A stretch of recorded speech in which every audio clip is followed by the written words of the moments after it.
Everything important in your life comes with a stress response. In other words, any situation that is deeply meaningful to you, that matters to you, comes with a felt sensation in your body.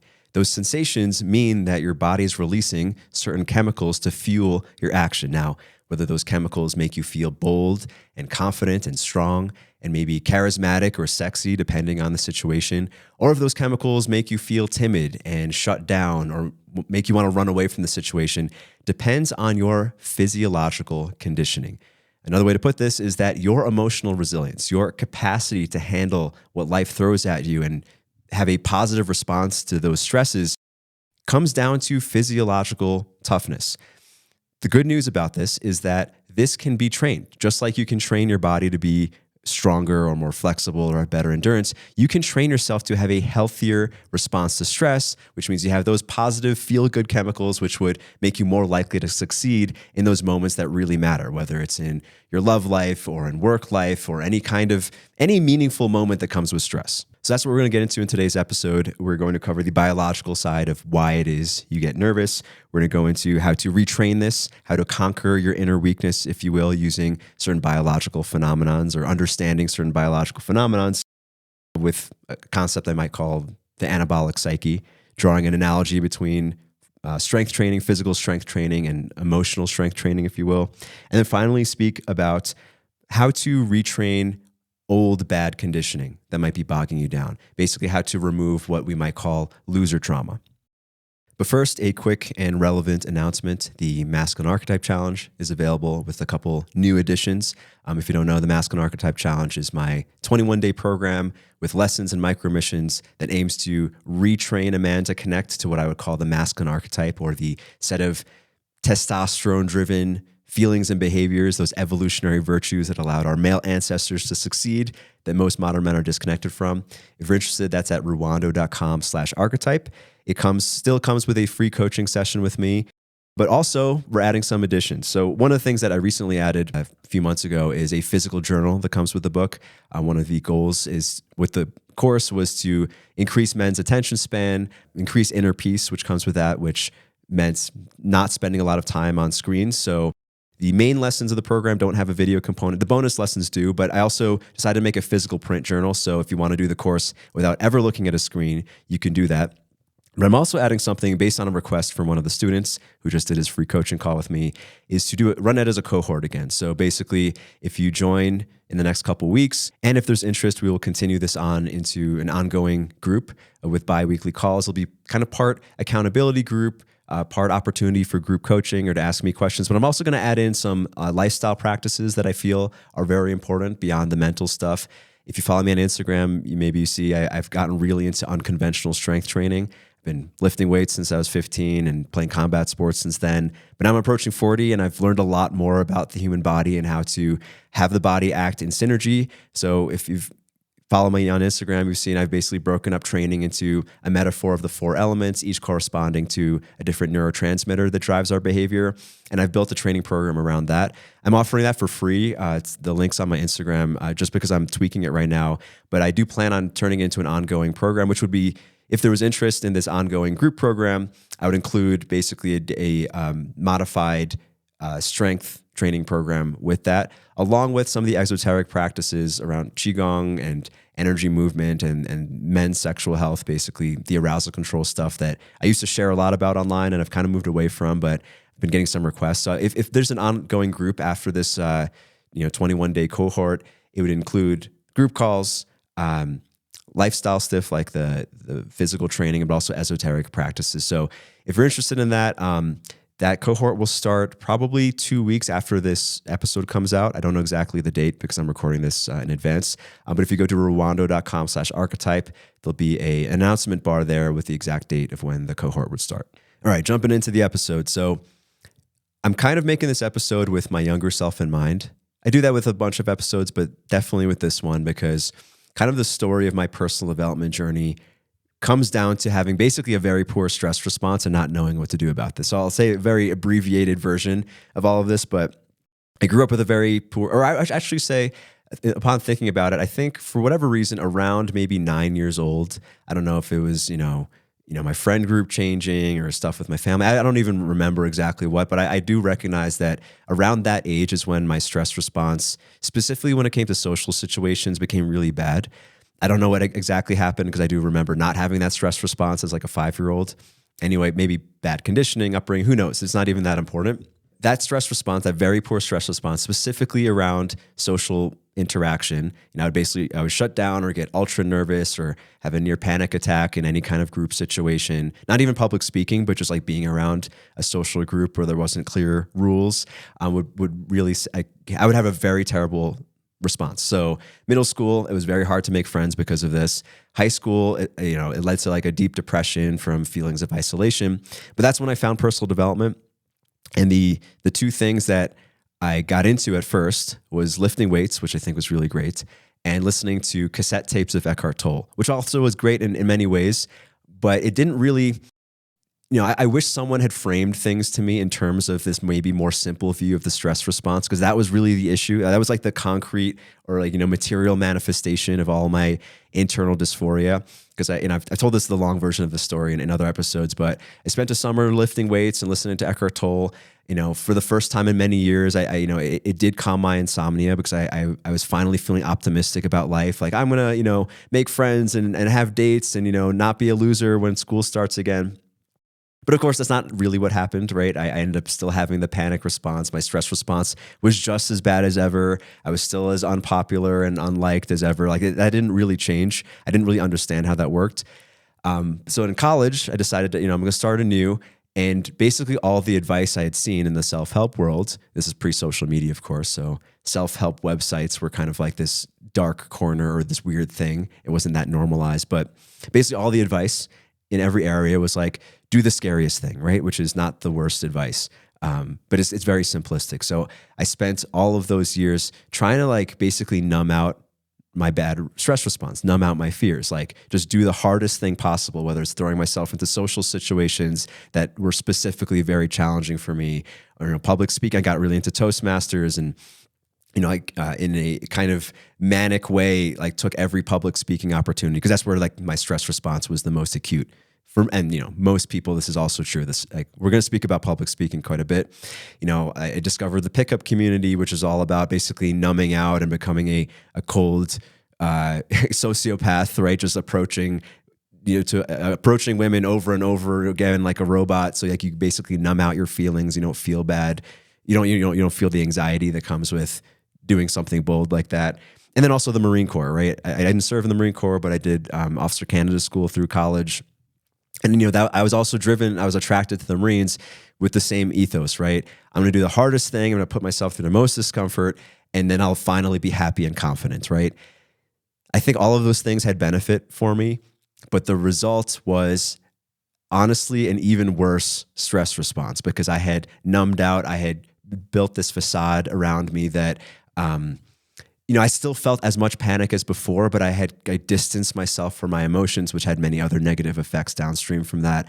But I still didn't deal with my stress response. Honestly, it wasn't until I joined One Taste, that's the cult I was in, if you don't know my story. And even though they did a lot of negative things and I have many negative things to say about them, I did grow a lot. And one of the things that was really profound for me in that era was learning how to connect to my emotions in a way that I could expand and have a healthier response to what at the time what I felt as negative emotions. And one of the things that one of the frameworks that they offered that I think is still useful is like everything is just sensation. Right? They didn't talk about biology or any of the hormonal stuff that we'll get into in a second, but they were just like everything is just sensation. Everything comes down to sensation, and how you react to the sensation determines whether it's painful or pleasurable. So if you know about that world, like we did some kind of extreme things when it came to sexuality, but a lot of it came down to, can you have a better response to any physical stimulus that you can make any kind of touch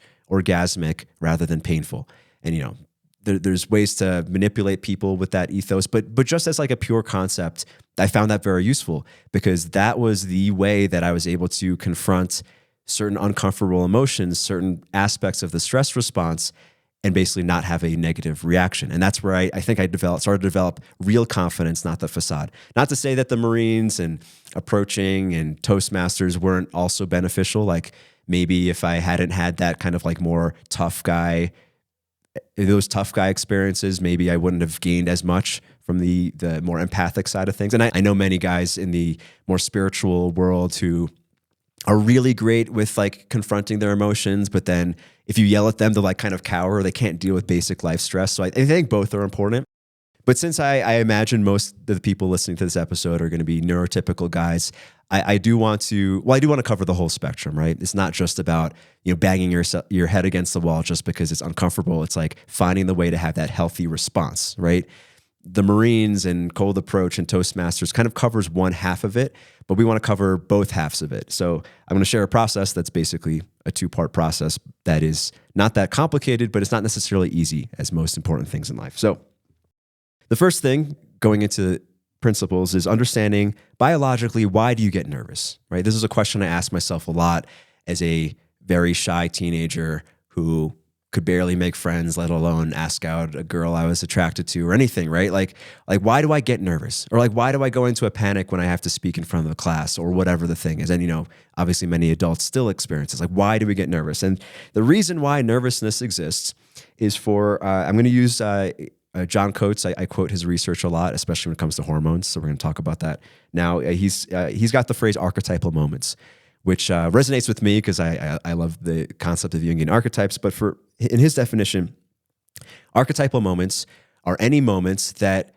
directly deal with survival or replication, right? Any situation that evolutionarily we are designed or we evolve to have this kind of acute response or this, high stress response, high sensation response, because it's something that really matters when it comes to our genes passing on, right? It's like driven by our genes essentially, right?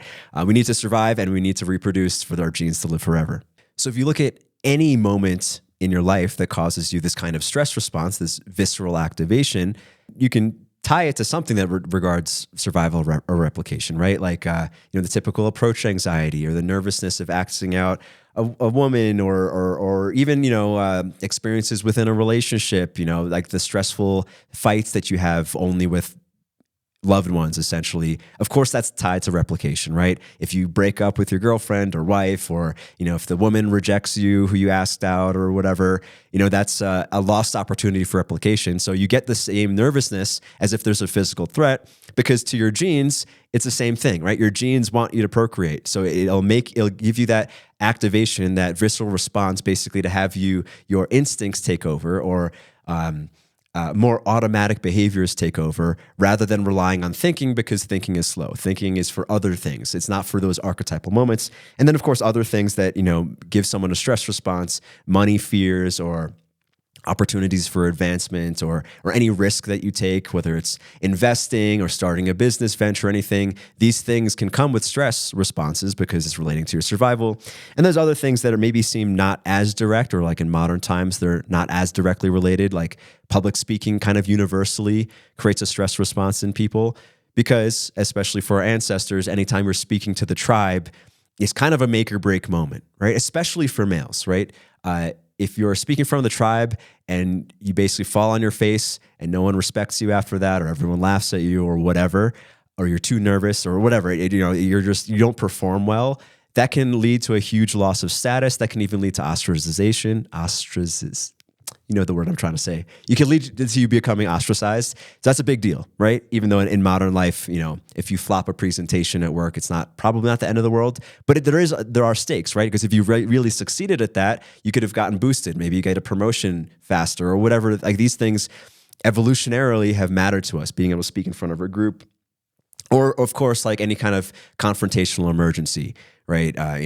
A man tries to out alpha you or challenges you, or there's some sort of escalating potential physical confrontation. All of these things are archetypal moments, because at least to our subconscious, our primal subconscious, it could deeply affect survival and replication. And I want to say one important neurological difference between men and women when it comes to stress is that, colloquially, and people can disagree with this, but in general, women care more about inclusion, men care more about status. And if you think of like typical masculine versus feminine behaviors, you can see that for most, at least neurotypical women, inclusion matters more, right? Like the stress of being left out or ostracized is is deeper or more meaningful than the stress of being of a loss in status. Whereas for neurotypical males, it's usually the opposite, especially for young males who are higher in testosterone. Like they are, the disagreeableness that comes from, typical male behavior is from your genetic potential or your reproductive success, to put it biologically. Being low status is as bad as being ostracized, right?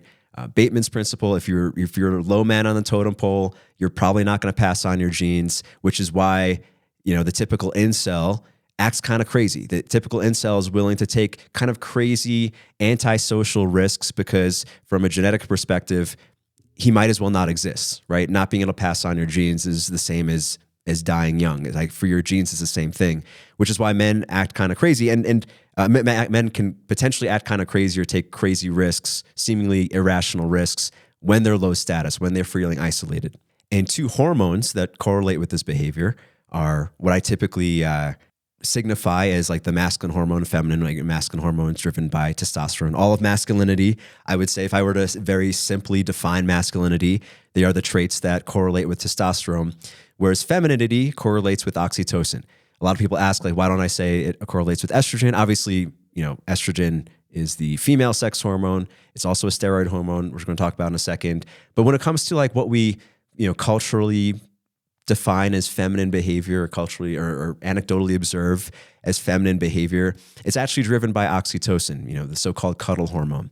And this is an important distinction, actually, as we go into the understanding the stress response, because testosterone is a steroid hormone, oxytocin is not.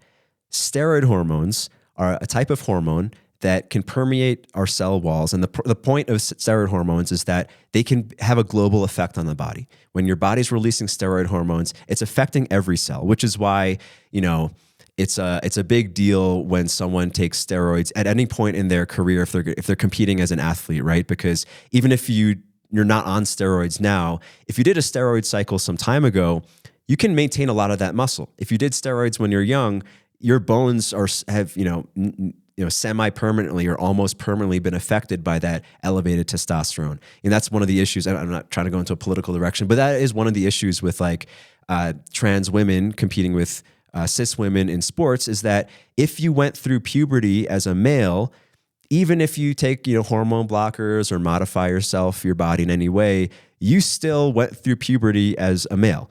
Your bones, your muscles, your tendons, everything was affected by the steroid hormone of testosterone in ways that have almost permanent effects. Now, feminine behavior, though, oxytocin is not a steroid hormone. Oxytocin is a hormone that releases when things are at peace. And this is kind of a critical or an important difference between masculinity and femininity. Typical male traits, or what I'll just call masculine traits, right? The things that correlate with the male sex hormone have to involve stress. Because the reason why, I'm jumping ahead of myself, the reason why steroid hormones act the way they do, the reason why they have that global effect is because, as John Coates defined with his term archetypal moments, they're specifically for risk-taking moments in life. Like masculine behavior is specifically for taking on stressors, for taking risks when it comes to survival or replication, whereas feminine behaviors have to come from a time of peace, right? Like if the tribe is threatened, or even in modern days, if like there's like a stressful moment at work, a person, man or woman, is not going to take on what we call feminine behaviors. Feminine behaviors are for basically when there's peacetime, when there's not external threats, when when a woman feels safe to get pregnant and nurse and enter that highly physically and emotionally vulnerable state of becoming a mother, let's say, that can only happen in peacetime, right? So you don't need steroid hormones. I mean, obviously estrogen is important for like female reproduction, but in terms of feminine behavior, like that, what we would call feminine behavior, that is not conducive for stressful, dangerous moments. Whereas masculine behavior is. And a man doesn't really get to express his masculinity unless he's confronting risk and stress. And this can be marked hormonally. Like if a man is not taking on challenges, or if he has no reason to compete, whether it's with other men or other tribes or nature itself, his testosterone levels actually drop. So kind of a weird anecdote from this is that one of the reasons why I joined, I was desperate enough to join a cult in my early 20s, specifically a sex cult like One Taste, or a cult that, anyway, leaving it at that, was that, I was going through various emotional troubles, but one of the things, like one of the physical manifestations, was I had psychogenic ED. Right, couldn't get it up, seemed healthy, so I got my testosterone levels checked the year before I joined One Taste, because I thought, okay, maybe it's a physical thing, right? But turns out my testosterone levels were fine. They were like right in the middle of average, right? I didn't have high testosterone, but I didn't have low testosterone. So a year later, I was in One Taste. I had solved my, my sexual dysfunction.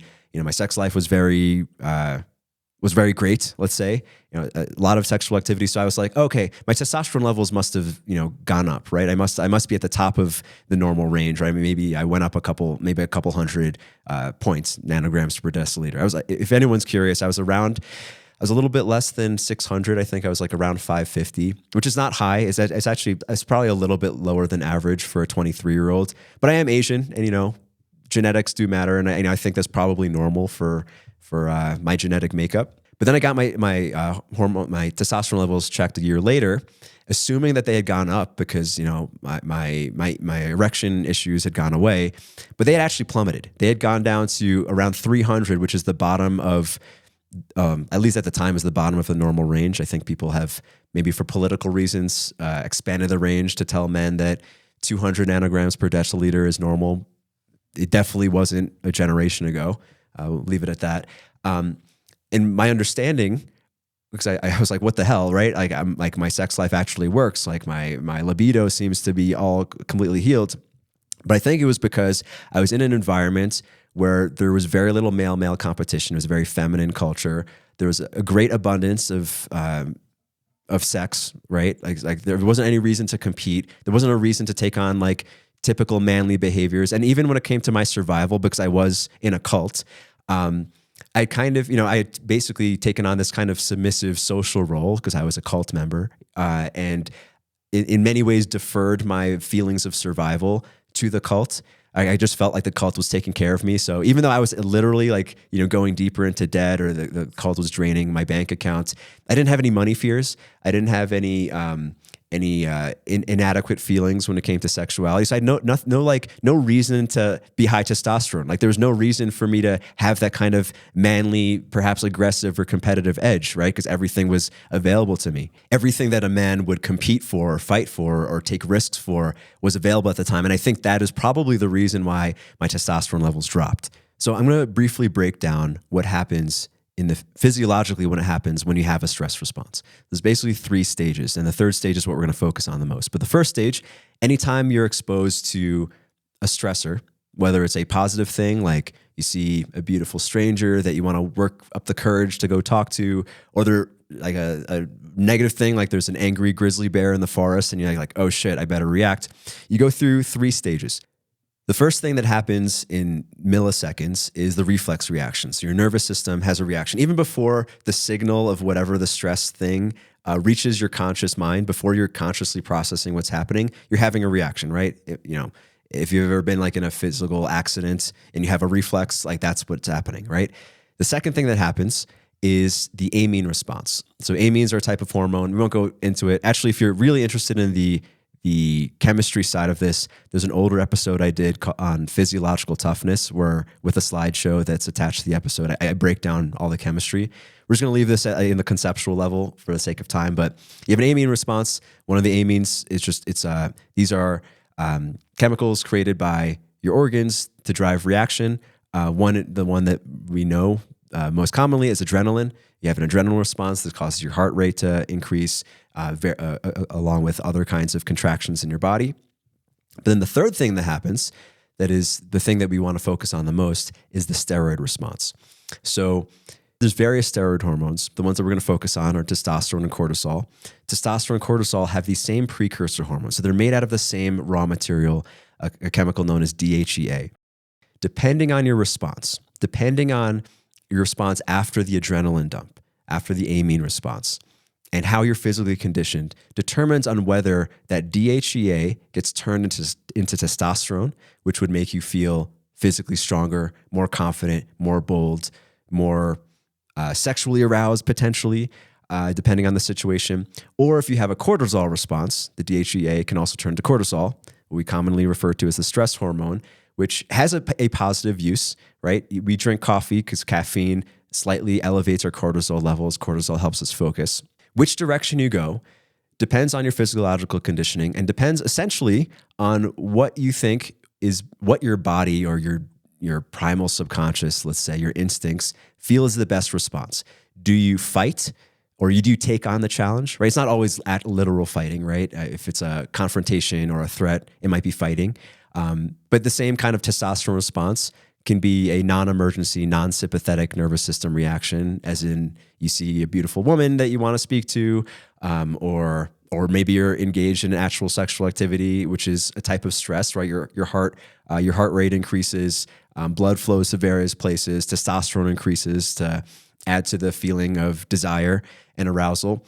Or the other response, the cortisol response, which is the flight or freeze response of like, oh, this is a dangerous situation. I got to run out of here.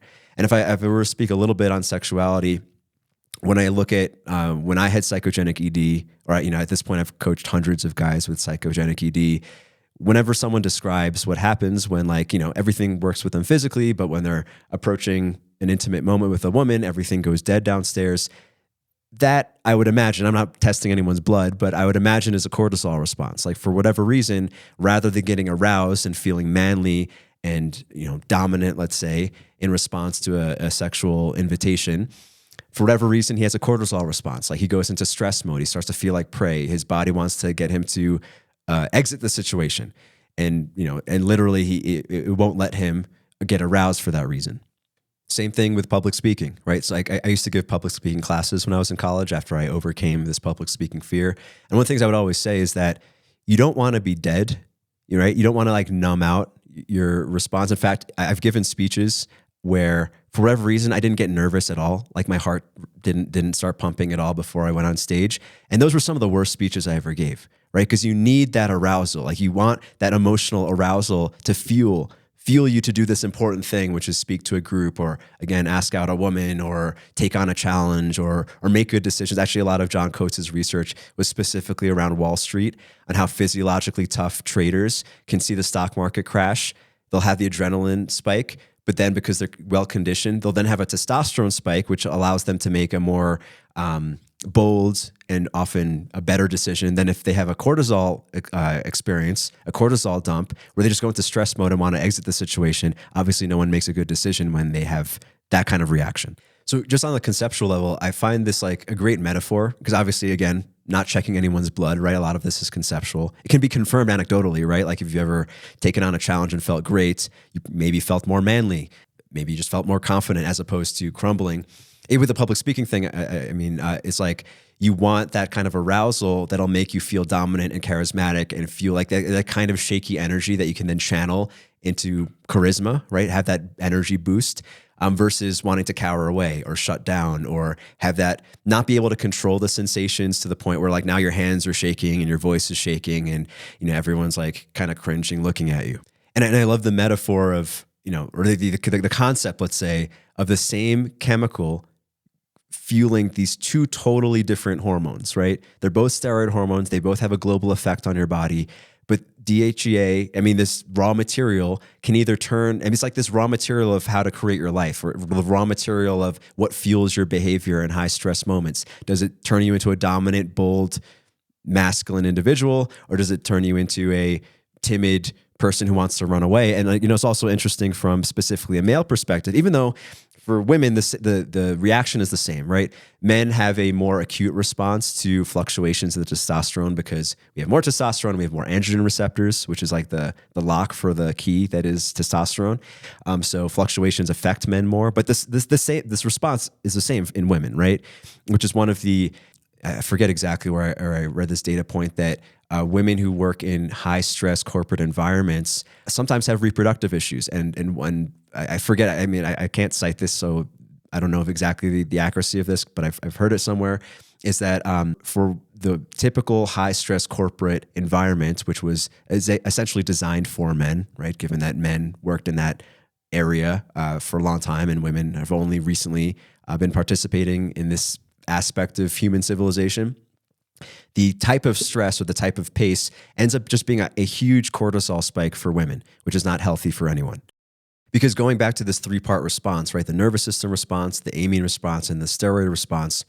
The steroid response is the last one is the longest lasting, right? Because if you're, let's say in some emergency, your reflexes, have you dodge the train or dodge the tree that was about to fall on you. You don't need anything else, right? If your reflex response was able to handle the threat, then that's great.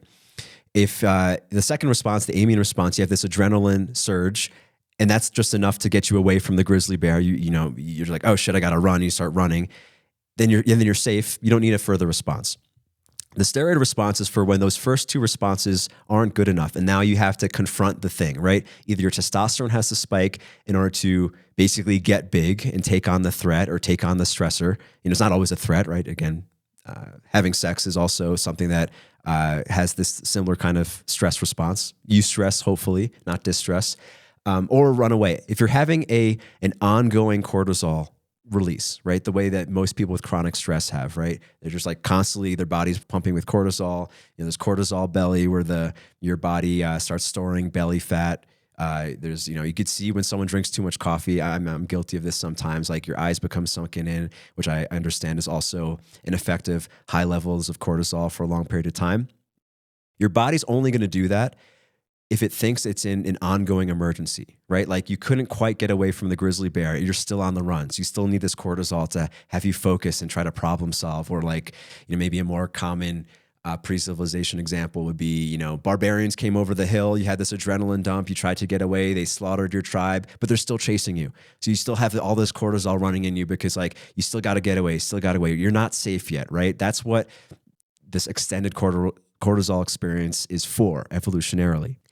And, from specifically for men, right? If you're having this constant cortisol response, you are literally becoming less manly, right? Because your DHEA, that raw material, is being spent on the stress hormone rather than on the man hormone. Behaviorally, if you are running away from your problems, or metaphorically, you could say, if you're running away from your problems rather than confronting your problems, and you're going the cortisol route rather than the testosterone route, you're also becoming less manly, right? Like, but this all kind of checks out when it comes to our observations with understanding these hormones. So to describe these two kinds of responses, Richard A. Deanspear, a researcher, coined the term physiological toughness, pointing to, and he did a bunch of studies trying to recognize like what can be physiologically and objectively observed in how emotionally tough a person is. One of his studies found out that there's a strong correlation between temperature regulation, like physical temperature regulation, and emotional stability, which is like a great little factoid for all the Wim Hofers out there or the people who are into ice baths, that basically being able to remain relaxed and withstand extreme cold, extreme heat is the other side of it, does correlate to being more emotionally stable. A fun little anecdote is that when I was living in Thailand, I was part of this group of friends where we did ice baths every week, sometimes multiple times a week. And it was this mixed group, guys and girls, and the men usually were able to withstand the cold much longer than the women. But there was this one day that this one young woman who was in the group who never was able to stay in the ice for more than a minute or so. We got the ice like very cold, like down to 3 degrees Celsius. She never was able to stay in. There's this one day where that morning her boyfriend kind of abruptly dumped her, and she was full of all these emotions like anger, sadness, grief, rage. Like she was like just fuming. Like her skin was almost turning red with like, I think in that moment she was feeling rage. And she got in the ice tub and she was able to withstand the cold for like 15 minutes, like more than anyone else did. And it was kind of crazy. And, on the one hand, this kind of checks out with what most of us have experienced when we're really emotional. Physical pain maybe doesn't bother us as much, or, might relate to, when a teenager is depressed and decides to cut himself or herself. It's something like expressing the emotional pain as physical pain almost feels good. So maybe that it's not something that profound that she was able to perhaps withstand the cold more because she was suffering. But then here's the crazy thing, and I don't have an explanation for it. I went in the ice tub right after her. And normally I was able to stay in the tub for like, 8 to 10 minutes. Like that was kind of my norm. Like all the other guys, like kind of the same, 8 to 10 minutes. I couldn't stay in there for more than a minute. And I don't know, I kind of joked about this, but maybe there's truth about this. It's like that the water absorbed her emotions somehow. I know, spiritual perspective. I'm not saying this is literally true, but That was my experience. Like I got in right after her and I could not stay in there. It was so painful being in the ice water. If you're familiar with Masaru Emoto's water experiments, spiritual stuff, if you're into that stuff, maybe you're familiar with this already, but this Japanese guy, Masaru Emoto, did all these experiments where he tried to charge water with different emotional intentions. And then he froze, I think he flash froze them to allow them to take on some crystalline shape. And all the jars of water, all the water that had positive emotions sent to it, turned into these beautiful like snowflake crystals. And the ones that had negative intentions put into it became like these really ugly looking, fractured, frozen ice. If you're familiar with this stuff, then you've also heard this where a lot of people have done these experiments where they're put 2 jars of rice where one says, I love you with a card. The other one says, I hate you. And the people would say, I love you to one jar of rice and I hate you to the other. And apparently I haven't done this myself, but apparently many people have shown that the I hate you jar will rot way faster or will rot very quickly. And the I love you jar will actually not rot for some reason. Haven't tried this myself. I don't know if it's actually true, but it's interesting. And, historically, most ancient cultures associate water with emotion. But what modern science can confirm is the hormonal, specifically the steroid response in regards to what eventually becomes our emotions and behavior. Because actually the 4th stage of the 4th part of the stress response after the nervous system response, the immune response, the steroid response is then our emotions, right? That's when our logical mind, because all of this happens in within hundreds of milliseconds, right? Or in a couple seconds at most, right? To the steroid response. Only then do we have the emotional response. Like if you've ever been like in a physical crisis, a car accident or something, everything might happen and then it might be over. And then you have an emotional reaction of like, oh shit, or whatever, right? And John Coates, who was commenting on Dean Spear's research on physiological toughness, has an interesting quote that physiological coping and emotional distress seem to be alternatives because if your body is coping with the stress, why get upset? Essentially meaning that if your body is physiologically tough enough to have a chemical response where you can deal with whatever the issue is, there's no reason for you to become emotionally distressed. Emotional distress is kind of what happens if nothing else works, right? Only at the end where like your body's in cortisol overload and then you feel really shitty about it because your reflexes didn't work, you weren't able to take on the challenge, and only then should you feel bad about yourself. So essentially, emotional distress is a sign that you already had a poor stress response. And chronic stress is essentially your body is depleting its resources because it thinks it's still in a survival threat, right? So if you're chronically stressed, if you're having cortisol flooding your body, it's going to obviously affect your sex drive. It's going to affect other health factors because one important thing as we move into how to change this response is that these 2 steroid hormones in particular are anabolic versus catabolic. Anabolic meaning it builds your body, like anabolic steroids, testosterone, right? People take to build muscle, right? It builds you up. Cortisol is a catabolic hormone, meaning it breaks you down. It breaks down your reserves because if your primal instincts think you're about to die, the barbarians are still chasing you, you might as well deplete all your energy resources to get away. Like there's no point maintaining muscle mass or maintaining emotional well-being. Here's where the metaphor is. There's no reason to even feel good if it seems like you're about to die. You might as well go for broke. You might as well deplete. You might as well empty the energetic bank account in your body. So when we look at how to change our stress response, I think it's very useful, or how to conquer your inner weakness, if you will, how to become more physiologically tough. I think it's great to at least understand conceptually how DHA can turn into these 2 different hormones. Are you going the anabolic route where you're building up, or are you going the catabolic route where you're breaking down? Because even when it comes to cortisol, which, as I mentioned, a lot of us drink coffee, including myself, to get that slight cortisol spike because it helps us focus, it helps us be more alert. Traditional Chinese medicine actually has this saying that coffee takes tomorrow's energy for today, right? Basically, I mean, most Chinese medicine practitioners or acupuncturists I've met, they strongly are against coffee for this reason, right? Like you're depleting your future reserves, and chemically or biologically, we know that you're raising your cortisol levels to take away some of your energetic reserves in order to apply it to today for an emergency or some important work that you really want to focus on more. Now, in regards to the steroid response, there are 2 biological phenomenons that basically describe the two paths that we take. And I've mentioned this in other episodes. I'll say it again. There's the winner effect and there's the loser effect.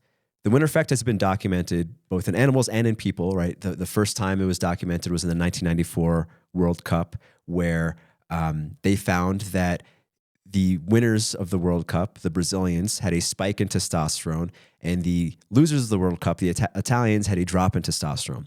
But specifically, they were actually measuring the serum testosterone levels, not of the players, but of the fans, right? Just the fans watching the game. The Brazilian fans were emotionally invested in Brazil winning. The Italian fans emotionally invested in Italy winning. When the result of the game occurred, the Brazilian fans had a spike in testosterone, right? They felt more confident. They felt more manly, like their side won, their army won, if you will. And the Italians had a drop in testosterone and presumably a spike in cortisol because of that. Now, when you think of evolutionarily why this would happen, is that if you win a challenge, right? If you're Paleolithic man, or even if you're like a pre-human, if you're just some other mammal, right? You take on a challenge, you fight another male for mating rights or for supremacy over the herd or the tribe or the pack or whatever, and you win, you have a surge of testosterone because now you should feel more bold. Like you're probably the alpha of the group. You want that surge of testosterone, that maybe increase in muscle mass over time, that confidence, that aggression to take on the next challenger, and that surge of testosterone because now if you're the alpha male, you're the one who mates with the females, right? This is also, this is the dark side, if you will, of the winner effect, or the dark side of testosterone, or we might call the dark masculine. I mentioned this in the dark masculine episodes from some years ago, that this is one of the reasons why rape is associated with war. It's horrific, but if a man is engaged in life or death struggle with another man or another group of men and he succeeds, unless his morals, if we're just looking at like the base instincts, his body actually wants him to spread his seed as much as possible. Like he has that surge of testosterone. And if you couple this with like politicized propaganda of seeing the other side as not quite human, then that's what would drive his behavior. Like the only thing that would stop a man from that urge are his higher morals, right? To not do that. So if we look at the winner effect and the loser effect, this anabolic route or this catabolic route, and taking it as a metaphor for our emotional well-being or the growth of our psyche, right? One, an idea that I like to strive for is like, how do I have an anabolic psyche? How do I basically beef up or, bulk up my emotional resilience? How do I make my, metaphoric heart stronger? How do I make my emotions stronger? And this kind of gives us, even though the winner effect and loser effect, again, it's conceptual, right? It's like, none of us are doing our blood work right after taking on a risk or playing a sport or taking on a challenge. This is a great thing to understand because we can confirm it anecdotally, right? If you've taken on a challenge and you've won, you probably felt really great. If you've taken on a challenge and you've lost, or like if you became embarrassed or humiliated publicly, or you failed at something or you got rejected at something that was really meaningful to you, you feel shitty, right? You probably feel less manly. You feel like, hiding away in shame. So we can easily draw a strength training analogy to this emotional training, but it's a little bit more. It's more than just saying do the scariest thing, right? Because again, as I was saying, with some of my stories, like just doing the hard thing can cause you to numb out. Just doing the hard thing can cause you to basically atrophy rather than strengthen, or catabolize, I don't know if that's a word, rather than build up or bulk up your emotional resilience. An analogy from strength training is like, and this is kind of one of the things that has been driving my Train by Elements new inquiry when it comes to physical training is, conventional training trains you to harden your body, right? And not necessarily in a good way, because one thing a lot of people don't realize is that your muscles can recover 3 times faster than your soft tissue. So just to use a classic example, most people who bench press a lot end up having rotator cuff injuries. Why? Because if they're benching a lot, the muscles involved in that, your pecs and triceps, your shoulder girdle, are getting stronger, but they're getting stronger much faster than your soft tissue. Your rotator cuff, the other fascia involved there, your tendons, right? Like they take 3 times longer to recover. So if you're constantly adding weight on at the gym every workout, you keep progressively overloading, eventually your muscles are able to push weight that's way stronger than your tendons, ligaments, and fascia can handle. So the only thing that your soft tissue can do to keep up with your stronger muscles is to harden, right? It literally, your soft tissue will literally become hard. It'll reduce your range of motion because even though it can't get as strong as your muscles and keep up that way, it can prevent you from going into the extremes of your range of motion. So, I experienced this when I started lifting weights conventionally. I think everyone who bench presses notices that his shoulder mobility reduces, unless he's doing something else to increase that. His shoulder mobility reduces for that reason. And bringing this into our emotional side is like, if you keep forcing yourself into the absolute hardest thing every time, forcing yourself into situations where your emotional capacity, your heart can't handle it, if you will, or your ability to take on stress you're not grounded enough to handle it. You're actually causing yourself to harden. Which when I look at the stupid cold approach, it's not always stupid. I did gain from this, and even though the pickup community was very much the blind leading the blind, and there's a lot of bad actors in there and bad eggs. There is something beneficial about cold approaching just because it's scary. But I think I did it to the point where it did cause me to numb out. Like I created this character, this fake version of myself to protect myself from feeling rejection or stress or really being emotionally present for real. So if I were to break down the process of how to develop an anabolic psyche, how to take advantage of the winner effect, it would be two parts, right? Initiating stress, or not just doing scary things, but actively doing scary things. I talked about this in one of the episodes on the Breaking Bad episode from a couple months ago on how behavior affects male libido. Advice I give to every guy who has a psychogenic sexual issue is you got to initiate, right? You got to put yourself into that situation that specifically causes you fear. Because if you're passively in the situation, I'll just use the example of the guy who is, psychogenic ED, right? Can't get it up most of the time with women. If he's on a date and he's thinking, oh, I think she kind of wants to sleep with me. It seems like she's giving me the signals, but I'm afraid that I'm not going to be able to get it up. So I don't want to initiate. Like I'm just going to be very passive. And if she really comes on to me, then we'll do it. In those situations, guys never get it up, right? Because they're being passive. They're kind of being in prey mode. And then I would imagine, even though again, I'm not testing people's blood levels, I would imagine his cortisol levels are rising, as opposed to, okay, I think she's, we're vibing, this date's going well, it seems like she's into me.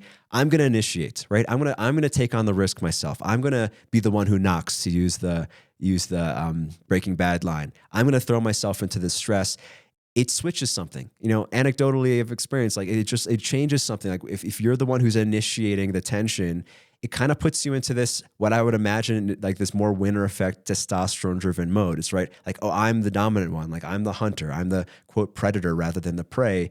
And this is a lot healthier for the male sexual response, but also just like the winner effect response, right? Like in a totally I would say one of the best things I did for my public speaking anxiety was not to wait till I was called on by the teacher to speak in front of the group and then hope that I did a good job, but to volunteer, right? To take on, I went through a period where I was taking on every opportunity to speak in front of big lecture halls, right? Even stuff that I didn't care about. Like I would take every opportunity because I wasn't doing this super consciously. I wanted to give myself as many reps as possible, but I think specifically the fact that I would volunteer for these things or throw myself into the fire somehow incited myself to go into that winner effect mode preemptively, or go into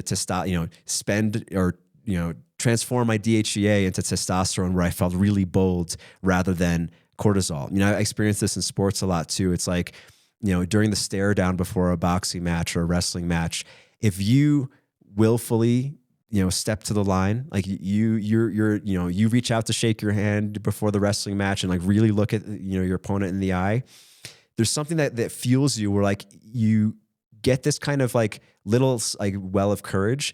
And if your opponent sees that, he may feel nervous, and then that gives you more confidence. It becomes like this positive snowball effect.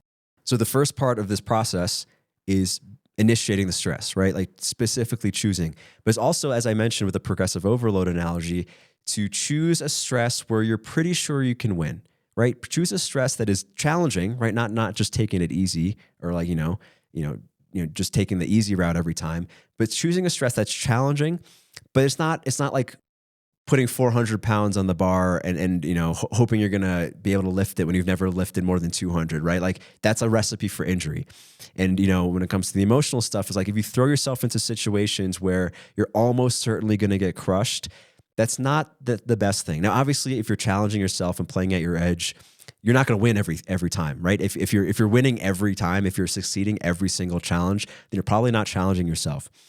But to try to find that point where you can be pretty confident that you're going to win, pretty confident that you're going to succeed. More often than not, you'll succeed, to give yourself that opportunity to essentially stack the winner effect. Because one of the things that, I don't know if John Coates focused on this, but another testosterone book, The Virility Paradox by Charles Ryan, he speaks about this, is that actually he has the line, success breeds success at the molecular level. Meaning, if you're constantly experiencing the winner effect, constantly taking on risks and succeeding, you're actually, you're elevating your testosterone levels. You're going to develop more androgen receptors. The effect of testosterone will be greater.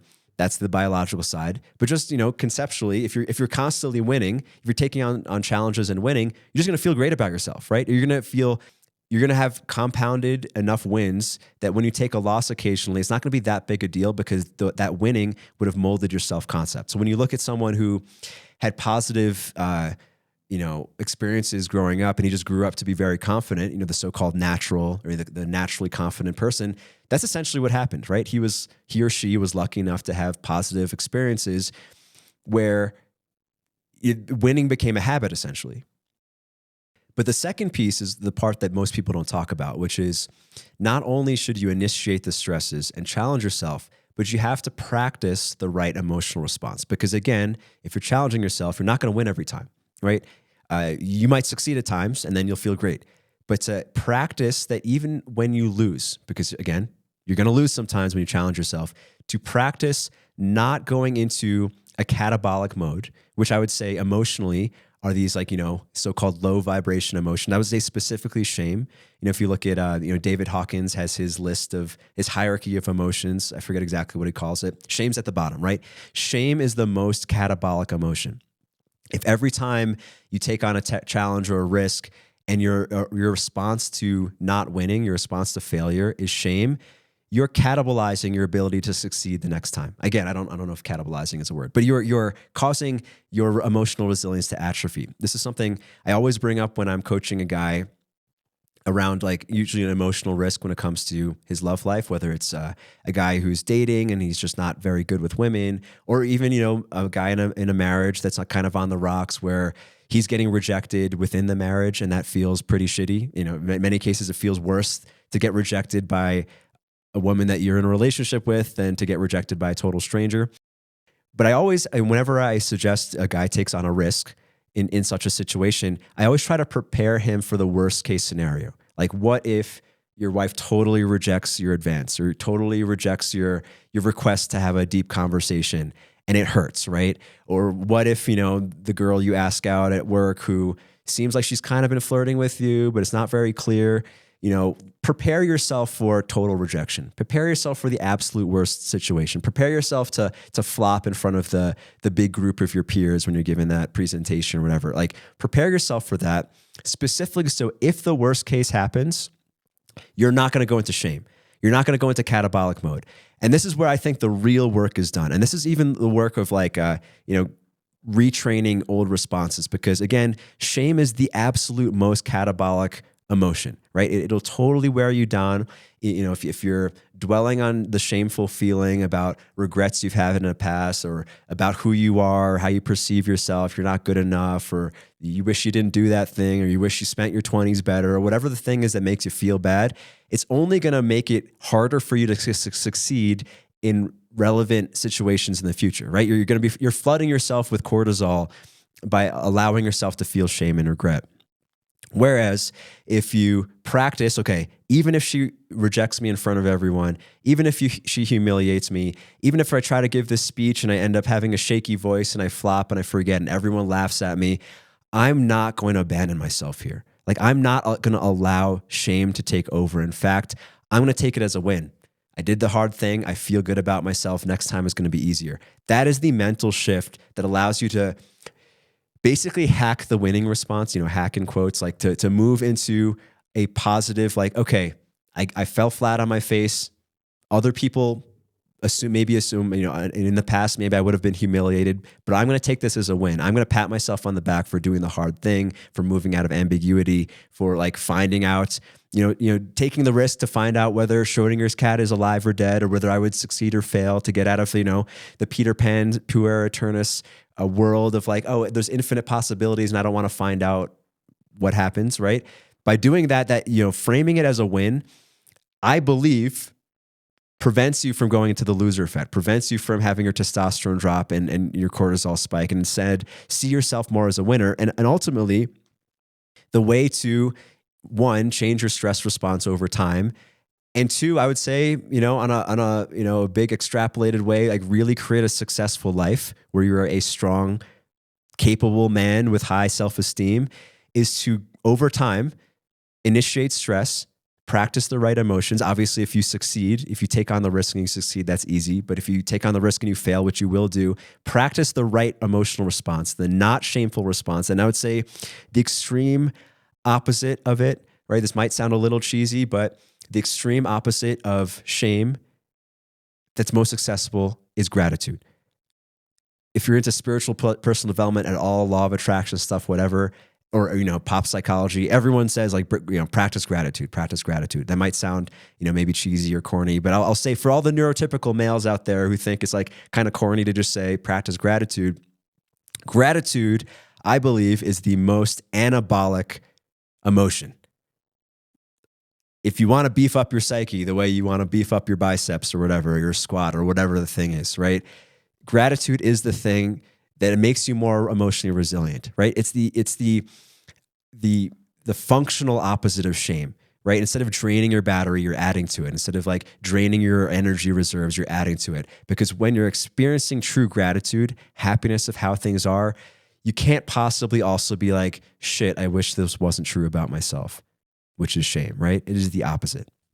And in any moment of stress, any high sensation moment, again, public speaking, asking out a woman, a sexual experience, confronting someone about some conflict, having the difficult conversation with your partner, your wife, whomever, if you come into it with gratitude, it is very hard, or it's far less likely you're going to have a cortisol spike. If we just like imagine it, right? If there's these two ways you can respond to the stress, if you're going into it with gratitude, it's kind of hard to go into, oh shit, I wasn't here. If your primary emotion is, wow, I'm glad I'm here. Isn't it awesome that this situation exists? It might not be perfect. I wish my wife and I weren't fighting. I wish I was more naturally confident with women. I wish I really felt like I could nail this presentation or whatever it is, or take on this challenge, but I'm happy to be here. You're kind of disabling the shame response. You're disabling the cortisol spike, the catabolic response. And ultimately, if you can practice the right emotion, right? If you can go into gratitude more often than shame, it's kind of a way of hacking the winner effect, right? Even if you don't necessarily succeed with the risks you took, which you're not going to, you can still have that winning effect. You can still have that winning hormonal and psychic emotional response to even the failure, right? And I think of a lot of MMA fighters who I look up to. I think of Max Holloway is one of my favorite fighters. He's lost some really big fights, but he always has this kind of healthy response, this kind of great attitude about it. Like, yeah, it is what it is. Or Israel Adesanya, if you don't watch MMA, you don't know who I'm talking about, but he was a champion. He had a very humiliating loss. But the first thing he posted online was like, yeah, I'm still happy. My life is still great. Like, that's a really positive response. And he ended up, going on to avenge his loss, right? He took his belt back, after that seemingly humiliating defeat. And I would imagine a lot of that, obviously there's many factors that come to winning or losing an MMA match. But I think one of the factors, certainly on the emotional level, was him choosing gratitude over feeling ashamed.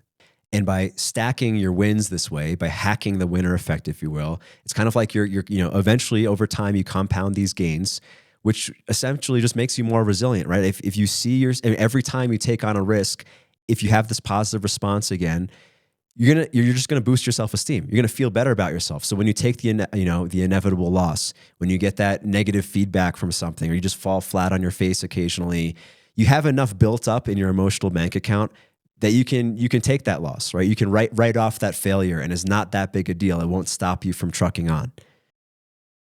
Which brings us into our last piece, because I do want to also address, what if you've had a lot of bad conditioning, right? What if you've been conditioned to kind of close up in social situations as I was, or shut down when there's an opportunity to connect with a member of the opposite sex, or shut down every time there's a conflict, or someone raises their voice instead of you getting big and having a spine, maybe you fold, like any of these things that maybe have been trained into you over time, right? This basically bad conditioning. What do you do about that? Because while I do think the process is the same, right? Trying to find that small win. I've told this story before. I had a client who was a young guy, struggling with dating, really hard time, even communicating with women. And there was this woman he really wanted to, is the receptionist at his dentist's office. He had a few experiences where they were kind of flirting, and he felt like, okay, I have to ask her out, right? And I encouraged him, like, whether she likes you or not, you gotta, even if you get rejected, right, it's gonna be a win, right? And the first time, all he could do was go into the dentist's office and get 2 feet in. And I actually told him, like, that's the win, right? Don't even, it actually, because it seemed like such a big thing at the time. It was so far beyond his range to make this bold thing where he asks out the receptionist, in this room where people can hear him, right? I said, if you can go to the dentist's office and get 2 feet on the carpet, even if you leave, that's a win. Right. And he did that, and it actually gave him enough. We set the parameters for the winner effect very low, right? This is the win. It's a success if you just do this bold thing. And he ended up asking her out. She ended up saying no in kind of a polite way, but he had a positive response. And from then on, like, that was like a turning point for him, because from then on, like, his dating life totally exploded. Like he built enough self-esteem from that bold move and that positive response that he could then do things better. Like, he overcame maybe, a previous lifetime of bad conditioning. So one way to overcome bad conditioning is taking these baby steps, right? Finding some situation where you can experience the winner effect subjectively in your own eyes, but also with bad memories, right? I'll actually, a lot of times, many times when a guy has an acute life problem and he's reaching out to me for coaching, there is something about the shame, right? Whether it's wasting his 20s, or, shame about a lack of experience in certain things, whether it's with romance or his career life or things that he wished he didn't do. Like, there's something weighing him down. And again, shame being the catabolic, the most catabolic emotion, the most draining emotion. We try to address that. But sometimes, not always, I don't always want to, like, dwell on the past, but sometimes it's very useful to address the most painful memories of the past and rewrite the emotional response. Because something you may have heard before is that to our subconscious, visualization and experiencing are basically the same thing. Like, anyone who's into hypnotherapy knows this. That's like that's like one of the tenets of what allows hypnotherapy to work, or creative visualization to work. So sometimes, I don't always do this, but sometimes if someone is really bogged down by shame or pain, and sometimes we'll spend entire sessions where they're just talking through the thing that they're most ashamed about, the thing that they really regret doing, or the thing that they regret not having done, or whatever the thing is. And we talk about it in a way, almost similar to a talk therapy style, but with the goal of, let's revisit this thing and attach a different emotion to it. Let's revisit. I've done, actually a lot of times when someone with this kind of issue reaches out to me, maybe the first session, they're just talking through it, right? And that's all we do, right?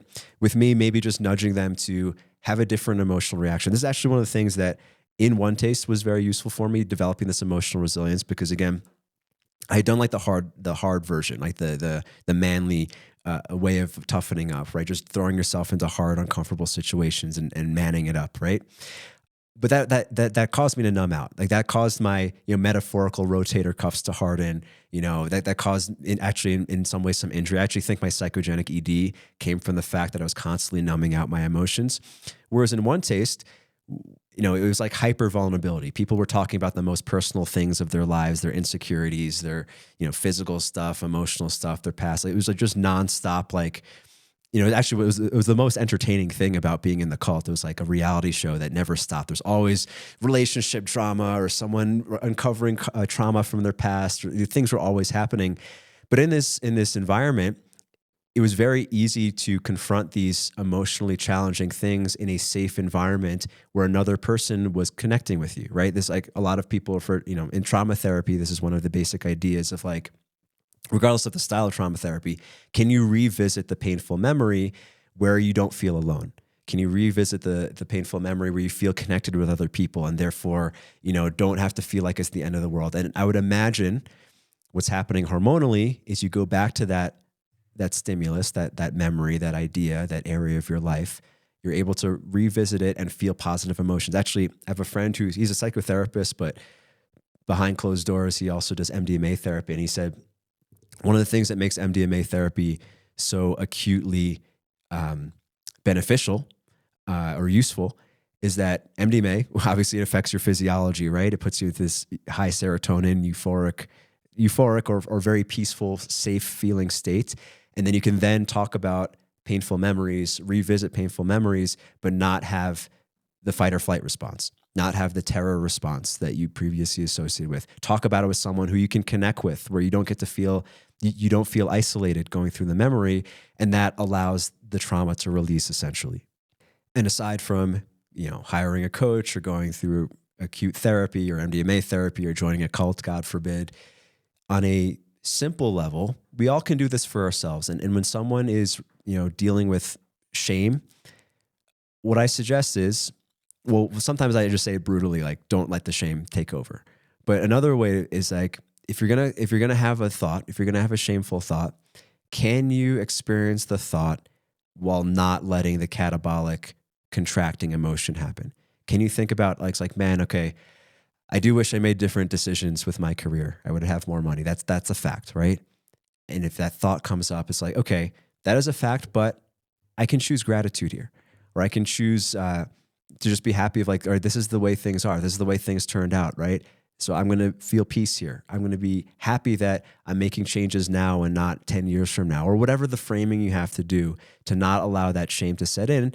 And on a physical level, because if you notice, and I've experienced this a lot, where like shameful or regretful memories come up and like I feel shitty and I try to force it out. But if I could think about, one thing that I've done is like, think about the thing, right? I'm thinking of this regretful moment in my life.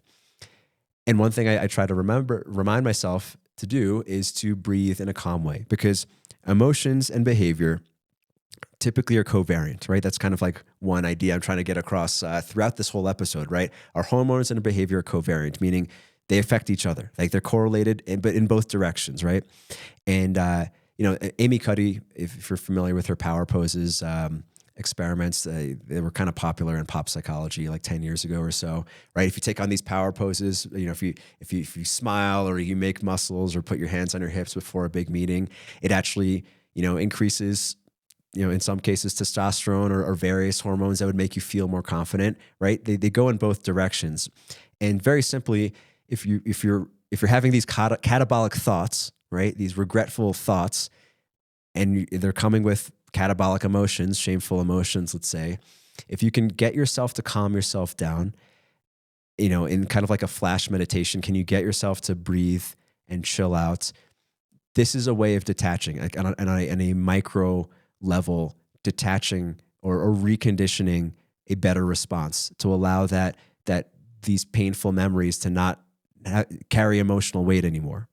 I mean, and essentially the reason why every kind of mindfulness practice has you focus on breathing, in many practices, pranayama, vipassana, is just focusing on breathing, or the first thing you focus on is just your breathing, is that if given that behavior and emotions are covariant via the hormonal response, as we touched on, right? If you're breathing calmly, you're telling yourself you're safe.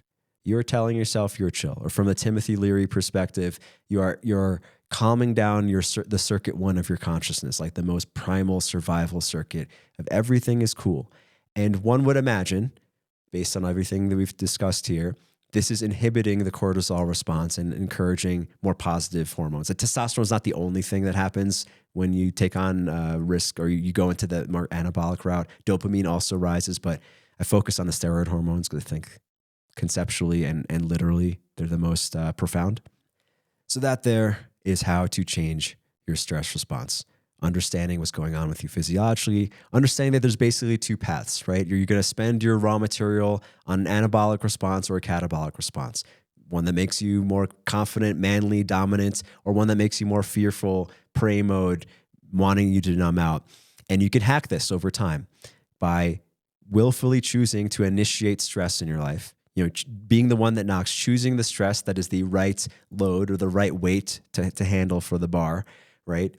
Progressively overloading, gradually over time in a way that makes sense, but also practicing the right emotion, right? Because even when you can't lift the weight, even when you fail, even when you get rejected, can you practice the anabolic response rather than the catabolic response? And if you do that over time, challenging yourself and having the positive reaction, you'll essentially compound wins. And perhaps hormonally, this will also raise your testosterone over time. But this is honestly, it's a conceptual thing of like basically feeding the good wolf, feeding the anabolic wolf, the one that makes you feel better and respond better to stress and succeed more. So I hope that was all useful. If you're interested in joining the Masculine Archetype Challenge, again, it comes with a free coaching session with me where in addition to doing the program, we can work through whatever you want to work through in an hour session. It's coming with a cohort. Probably 2 weeks after this episode comes out is when the cohort will start. So we'll all do the 21 lessons together. Comes with group calls and the option to continue with an accountability group program with lifestyle practices, physiological things. And actually, I don't know if I'm going to do an exact episode on this, but I've been learning a lot of things about the mind-body connection. This trained by elements thing has opened a lot of doors into my inquiry about the mind and body. I don't have anything out on that yet, but my Trained by Elements program, which is kind of in the process, is available for free. It should be on my Instagram. I'll probably put it on my website. I'll probably do that too. I'll add a link to that as well. So thanks for listening. And if you enjoyed this episode, please share it with someone that you think would find it helpful. If you haven't rated me on Spotify or Apple, please do. That means a lot. Thanks for listening or watching. Goodbye.